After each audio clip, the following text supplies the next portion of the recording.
Hello everyone, welcome to Ruchi Upadhyay chemistry classes. आज topic जो लेकर आई हूँ वो तो आपने देख ही लिया है, principle of lime soda process. Yes, water hard है ये हम जान चुके हैं, और सॉफ्टनिंग की प्रोसेस में मैंने आपको बताया था मेरी लास्ट वीडियो में कि external treatment and internal treatment लगाया जाता है, और एक्सटर्नल ट्रीटमेंट में 3 प्रोसेस थी: lime soda process, zeolite process and ion exchange process. तो आज लाइम सोडा प्रोसेस हम स्टार्ट करने वाले हैं बच्चों, लेकिन इसको भी मैं स्टेप बाय स्टेप पढ़ाऊंगी आपको, पार्ट 1, पार्ट 2, पार्ट 3 करके। तो पहले आज स्टार्ट करने वाली हूँ प्रिंसिपल क्या है लाइम सोडा प्रोसेस का, लाइम सोडा किस प्रिंसिपल पे वर्क करता है, लाइम का फॉर्मूला क्या होता है, सोडा का फॉर्मूला क्या होता है, क्या हम इसमें कोई और केमिकल भी यूज करते हैं। तो चलिए आज जानते हैं principle of lime soda process. बच्चों आपके सामने दिखाई पड़ा है softening process of hard water, और आप किसके थ्रू करने वाले हैं? लाइम सोडा प्रोसेस के थ्रू सॉफ्टनिंग करने वाले हैं। तो हम लाइम सोडा प्रोसेस के थ्रू क्या कर रहे हैं? सॉफ्टनिंग कर रहे हैं। और लाइम सोडा प्रोसेस के थ्रू जब सॉफ्टनिंग करते हैं तो सबसे पहले हमें प्रिंसिपल पता होना जरूरी है, और आज का हमारा टॉपिक भी यही है, principle of lime soda process. आपको ये पता है कि वाटर में जो हार्डनेस का रीजन है वो salts of calcium, magnesium and other heavy metal ions है। यदि नहीं क्लियर है तो डिस्क्रिप्शन बॉक्स में मैंने लिंक शेयर किया हुआ है मेरे लास्ट वीडियोस के, एक बार जरूर उनको भी देख लीजिएगा, तो आपको बहुत अच्छे तरीके से क्लियर हो जाएगा। तो वाटर में जो हार्डनेस है उसका रीजन है salts of calcium, magnesium and other heavy metals, और ये सारे सॉल्ट डिजोल्व फॉर्म में होते हैं, तो होते हैं सॉलेबल फॉर्म में दिखाई पड़ते हैं। मतलब दिखाई मतलब पड़ते ही नहीं है, अभी तो पानी पूरा ट्रांसपेरेंट दिखता है, पानी हमें क्लियर दिखाई पड़ रहा होता है क्योंकि ये सॉलेबल फॉर्म में होते हैं। और लाइम सोडा का प्रिंसिपल क्या है? लाइम सोडा का प्रिंसिपल ये है कि बच्चों ये सॉलेबल फॉर्म में जो इम्प्यूरिटीज होती है इसको क्या करते हैं? इनसॉलेबल प्रेसिपिटेट में कन्वर्ट कर देते हैं। यस, यही काम बस लाइम सोडा प्रोसेस में होता है कि by the adding of lime soda we can convert dissolve impurities into in insoluble precipitate, और जब हमें ये insoluble precipitate मिलता है तो इसको हम सेटलिंग करके फिल्टर आउट कर लेते हैं। तो अब समझ में आ गया आपको प्रिंसिपल क्या है? तो प्रिंसिपल यही है, the basic principle of this process is to chemically convert all the soluble hardness causing impurities into insoluble precipitate. ठीक है, सॉलेबल हार्डनेस कॉजिंग इम्प्यूरिटीज को हम किस में कन्वर्ट कर रहे हैं? इनसॉलेबल प्रेसिपिटेट में कन्वर्ट कर रहे हैं, और जिसकी हम सेटलिंग करके उसका फिल्ट्रेशन कर लेते हैं। अब आपको पता होना चाहिए कि लाइम का फॉर्मूला क्या है, क्योंकि बहुत सारे बच्चे इसी में कंफ्यूज रहते हैं, उनको लाइम का फॉर्मूला नहीं पता, वो लाइम के फॉर्मूले में CaO एग्जाम्पल देते हैं, लेकिन आपको पता है कि यहाँ पे हम मिल्क ऑफ लाइम ले रहे हैं, सस्पेंशन है ये, suspension of milk of lime. तो ये वाटर के साथ रिएक्शन करके CaO बना लेता है, कैल्शियम हाइड्रोक्साइड। तो यहाँ पर फॉर्मूला CaO नहीं होगा बच्चों, यहाँ पे जो फॉर्मूला है that formula is what? That formula is Ca। देखिए आपके सामने है CaOH का होल ट्वाइस, ये फॉर्मूला होता है। तो लाइम का फॉर्मूला समझ में आ गया, लाइम का फॉर्मूला है कैल्शियम हाइड्रोक्साइड, CaOH का होल ट्वाइस। और इसके अलावा इसमें एक चीज और हम एक रिक्वेस्टिक अमाउंट में ऐड करते हैं, इसका एक कैलकुलेटेड अमाउंट होता है, ऐसा नहीं कुछ भी डाल दिया। दूसरी चीज डालते हैं दैट इज सोडियम कार्बोनेट, जिसको हम सोडा बोलते हैं। लाइम सोडा प्रोसेस समझ में आ रही है ना, कि हम इसमें लाइम यूज कर रहे हैं, और लाइम का फॉर्मूला है कैल्शियम हाइड्रोक्साइड, CaOH का whole twice, and soda is what? हम वो वाला सोडा नहीं ले रहे हैं, सोडियम बाइकार्बोनेट वाला, बेकिंग सोडा मत समझिएगा, यहाँ हम सोडियम कार्बोनेट ले रहे हैं, Na2CO3। तो ये दोनों फॉर्मूले आपको पता होने चाहिए बच्चों, कि ये दोनों के दोनों फॉर्मूले यूज किए जाते हैं, और ये दोनों फॉर्मूले किसके हैं? एक लाइम का है और दूसरा सोडा का है। तो आपको प्रिंसिपल समझ में आ गया। प्रिंसिपल क्या था? प्रिंसिपल ये था कि chemically convert all the soluble hardness causing impurities into insoluble precipitate. Soluble form में जितनी भी इम्प्यूरिटीज है हम इनको क्या करेंगे? इनसॉलेबल प्रेसिपिटेट में कन्वर्ट कर देंगे by adding lime and soda, और सेटलिंग करके हम इसका क्या कर लेंगे? फिल्ट्रेशन कर लेंगे।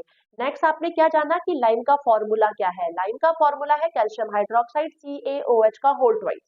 What is the formula of soda? Soda का फॉर्मूला है sodium carbonate, Na2CO3। Baking soda मत ले लीजिएगा, सोडियम बाइकार्बोनेट, ठीक है, वो नहीं होता है, सोडियम कार्बोनेट होता है। अब होता क्या है? अभी मैंने क्या बोला प्रिंसिपल में आपको, कि जैसे ही हम लाइम सोडा हार्ड वाटर में डालते हैं तो जो सॉलेबल फॉर्म में इम्प्यूरिटी होती है वो इनसॉलेबल फॉर्म में कन्वर्ट हो जाती है। तो अब दूसरा क्वेश्चन दिमाग में आता है कि फिर जो इनसॉलेबल हमें प्रेसिपिटेंट मिल रहे हैं वो किस किस चीज के मिलते हैं? तो देखिए आपके सामने नीचे की तरफ बच्चों दिया हुआ है, नीचे आपको यहाँ पे मैं बताऊं तो लिखा हुआ है सीधे कैल्शियम कार्बोनेट, आपके सामने है कैल्शियम कार्बोनेट। देखिए कैल्शियम कार्बोनेट की इम्प्योरिटीज मिल सकती है आपको, मतलब यदि कैल्शियम का सॉल्ट है तो आपको कैल्शियम कार्बोनेट मिल सकता है। मैग्नीशियम का सॉल्ट है तो मैग्नीशियम हाइड्रोक्साइड की इनसॉल्युबल प्रेसिपिटेट मिलेगा आपको। यदि आयरन का है तो यहाँ पे फेरिक हाइड्रोक्साइड का इनसॉल्युबल प्रेसिपिटेट मिलेगा, और यदि एल्यूमिनियम है तो एल्यूमिनियम हाइड्रोक्साइड का प्रेसिपिटेट मिलेगा। क्योंकि मैंने आपको बताया salts of calcium, magnesium and other heavy metal ions, other heavy metal ions में आयरन है, मैग्नीज है और एल्यूमिनियम है बच्चों। तो आप समझ में आया कि जब हमने क्या किया, लाइम और सोडा को ऐड किया हार्ड वाटर में, तो लाइम सोडा जैसे ही हमने ऐड किया तो हार्ड वाटर में जो सॉल्युबल फॉर्म में इम्प्योरिटी थी वो इनसॉल्युबल प्रेसिपिटेट में दिखाई पड़ने लगी। और वो प्रेसिपिटेट किसके होंगे, वो प्रेसिपिटेट यदि कैल्शियम का है तो कैल्शियम कार्बोनेट होगा, मैग्नीशियम का है तो मैग्नीशियम हाइड्रोक्साइड दिखेगा, यदि आयरन का है तो फेरिक हाइड्रोक्साइड का प्रेसिपिटेट दिखेगा, और एल्यूमिनियम है तो हमें एल्यूमिनियम हाइड्रोक्साइड का प्रेसिपिटेट दिखेगा। तो बच्चों इस तरीके से हमें ये सारे इनसॉल्युबल इम्प्योरिटीज दिखाई पड़ती है। ठीक है, अब जब हम इसको कर रहे हैं, जब हम इसको कर रहे होते हैं तो हमें प्रॉब्लम बहुत ज्यादा तरीके की आती है। क्या, जैसे यहाँ पे लिखा है at room temperature the precipitate formed are very fine, okay, they don't settle down easily and cause difficulty in filtration. क्योंकि मैंने अभी आपको प्रिंसिपल में क्या बताया था, मैंने प्रिंसिपल में आपको यही बताया था कि हम क्या करेंगे, हम पहले सॉल्युबल इम्प्योरिटीज को इनसॉल्युबल फॉर्म में कन्वर्ट करेंगे, फिर हम उसकी सेटलिंग करते हैं और फिर फिल्ट्रेशन करते हैं।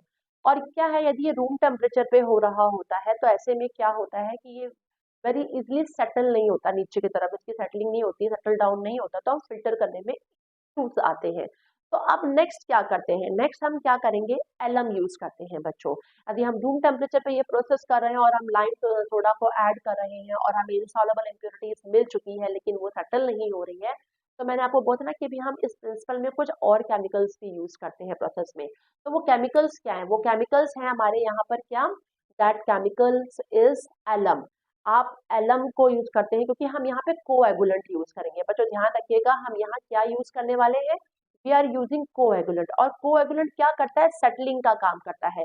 जो भी इनसॉल्युबल फॉर्म में प्रेसिपिटेट थे, दिखाई पड़े थे, वो इजिली नीचे की तरफ सेटल हो जाएं, उसके लिए हम क्या ऐड करेंगे, उसमें कोएगुलेंट एक रिक्वेस्टेड अमाउंट में ऐड करेंगे। कोएगुलेंट में एलम आप ले सकते हैं, एलम आप अच्छी तरीके से जानते हैं, दैट इज फिटकरी। फिटकरी का फॉर्मूला आप अच्छी तरीके से याद कर लीजिएगा, बिकॉज ये कॉम्पिटिटिव एग्जाम के लिए भी इंपॉर्टेंट है। K2SO4 Al2SO4 का होल थ्राइस एंड 24H2O, तो टोटल कैसा बनेगा फॉर्मूला, K2SO4 Al2SO4 का whole thrice 24H2O, this is the formula of alum. आप एलम यूज कर सकते हैं। यदि एलम नहीं है तो आप एल्यूमिनियम सल्फेट यूज कर सकते हैं, Al2SO4 का होल थ्राइस। ये भी नहीं है तो आप यूज कर सकते हैं सोडियम एल्यूमिनेट NaAlO2। ये तीनों में से आप कोई भी कोआगुलेंट यूज कर सकते हैं कि जो इनसॉल्युबल इम्प्योरिटी थी आप उसको क्या कर लें, सेटलिंग कर लें, उसकी वो सेटल डाउन कर लें। और जैसे ही आप इसको करेंगे तो ये जितने भी हमारे प्रेसिपिटेट हैं वो नीचे की तरफ जाके बैठने लगेंगे।